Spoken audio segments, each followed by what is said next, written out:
Back to the heat as we continue our conversation on the high cost of American college education with our distinguished panel. Goldie, let me start with you. Do you think the situation with the rise of cost of getting a good college education, is the problem going to be worse 10 years from now? Are we going to keep talking about the rising cost every year?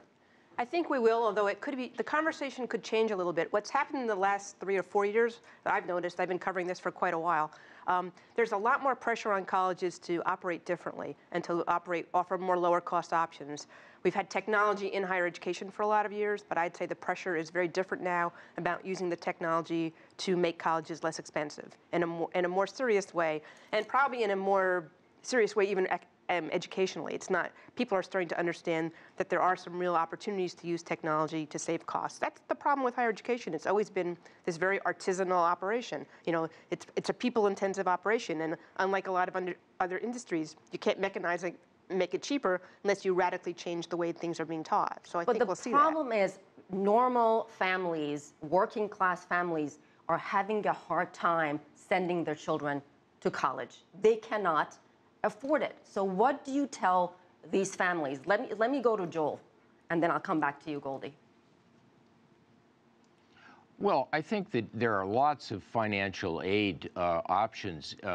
In general, you have programs like Pell Grants, which are aimed for the poorest students, and those are not as generous as they used to be, but they will pay for a substantial chunk. But Joel, I'm not talking about people who are low-income people. I'm talking about your average working-class American family making, you know, a decent living. They will not qualify for financial aid. I can tell you this for sure. We have our staffers in this newsroom. We had conversations with them, and they've gone through the same thing. They did not qualify because mom and dad had good jobs. I think we have to think a little bit about what incomes are in this country. The median income in our country right now is $50,000, and so I don't know what you're considering as a middle-class family or a working-class family. Between 50 and 65, 70. I think people at those categories do qualify for financial aid at colleges. They may not qualify for a Pell Grant, but if they have more than one or two children going to college, they will qualify, and they'll qualify for institutional aid at universities.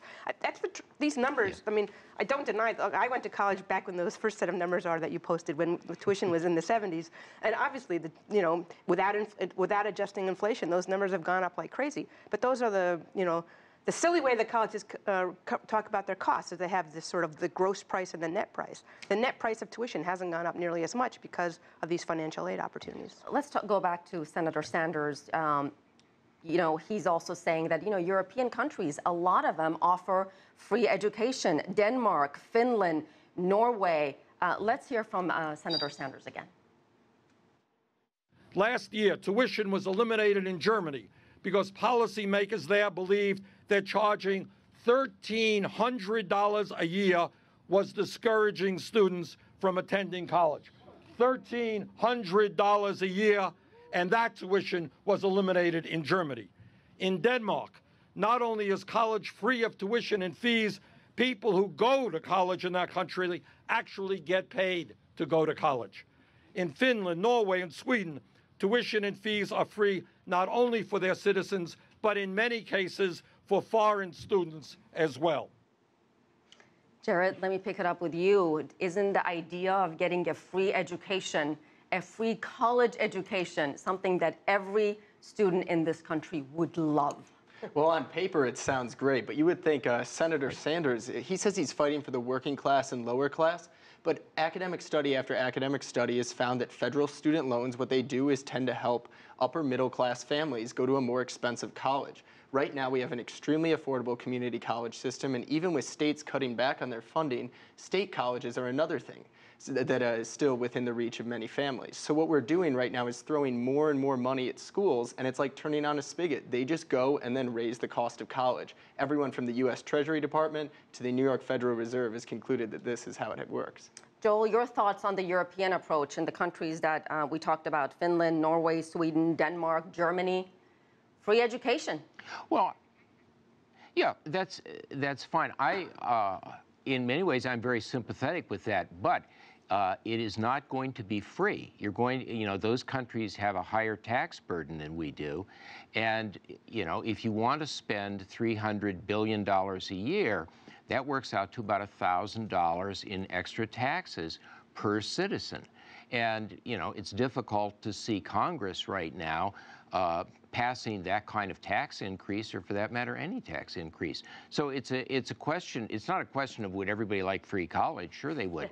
It's a question of how do you get there? Goldie, we also have to think about some of the things in some of these other countries. Like in the German system, there are also not that many, necessarily that many opportunities for students to go to college. It's a very competitive system, and so for the students who don't get into these public colleges, their options are they don't go to college. They have an apprentice system that's more established in Germany than we have in the United States, and they have some other options. But not these countries that have free college education don't always have the same access that we have in the United States, which is kind of remarkable, the level of access we have here.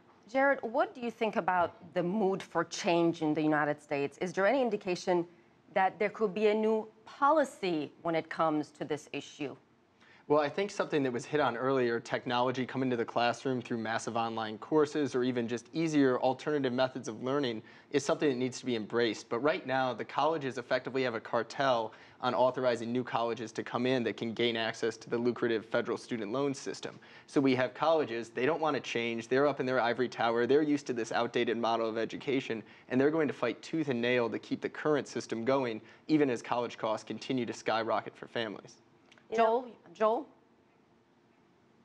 Well, yeah, notice that the people that really took advantage of technology and promised a completely new model were the for-profits, and those are in a good deal of trouble right now. They were taking students who had trouble getting into other institutions. They were very high-risk students, and they had very low graduation rates, so that it's undoubtedly true that someone could go to a for-profit school and get one of those high-paying jobs after they graduated, but only about a quarter of the students that went to those schools managed to graduate. Most of them just accumulated student loan debt. So, I don't know that technology is going to magically solve this. I think that you've got to have some sort of commitment to actually educating people as well.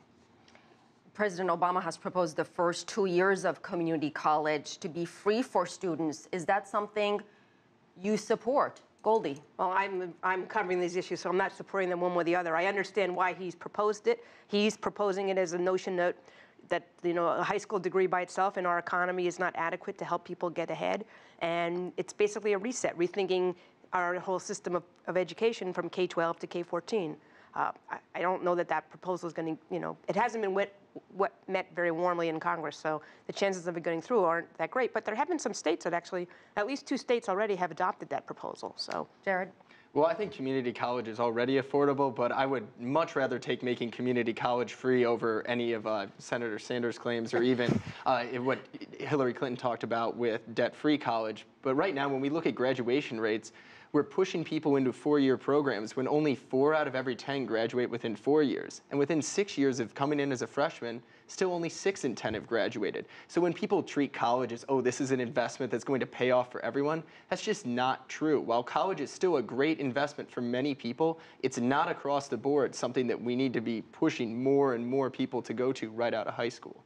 Joel, clearly there's a lot of scrutiny about the rising college education, the cost, the student loans, the financial aid that we've been talking about. But the reality is the standard of education at American colleges is still one of the best in the world, attracts tens of thousands of international students who pay hefty fees. Do these international students have any impact, in your opinion, on the rising costs that we've seen at American colleges?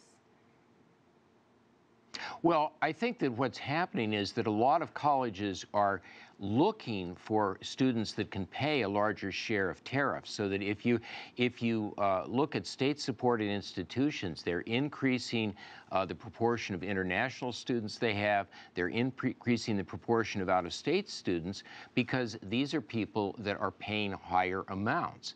And, I think that it would really be nice if the state governments would go back to supporting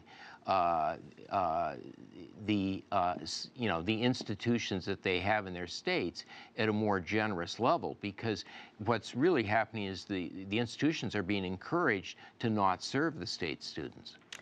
We're quickly running out of time. Jared and then Goldie. Jared, go ahead. Well, I think it's definitely true that when you have a flux of foreign students or even out-of-state students wanting to come to U.S. schools, which still rank among the top in the world, I think it's understandable. But it's something that goes far beyond that and I think ties into the federal student loan program as well. Goldie, quickly. I was going to say international students are probably helping cut the cost at many colleges because the colleges are able to get sort of full tuition from those students, and that sort of keeps the cost lower for other students. I mean, it's paying for it on the backs of some of these international students. Fascinating discussion. Goldie Blumenstyk, Jared Meyer, Joel Best. We certainly appreciate all your perspectives on the conversation. Thank you.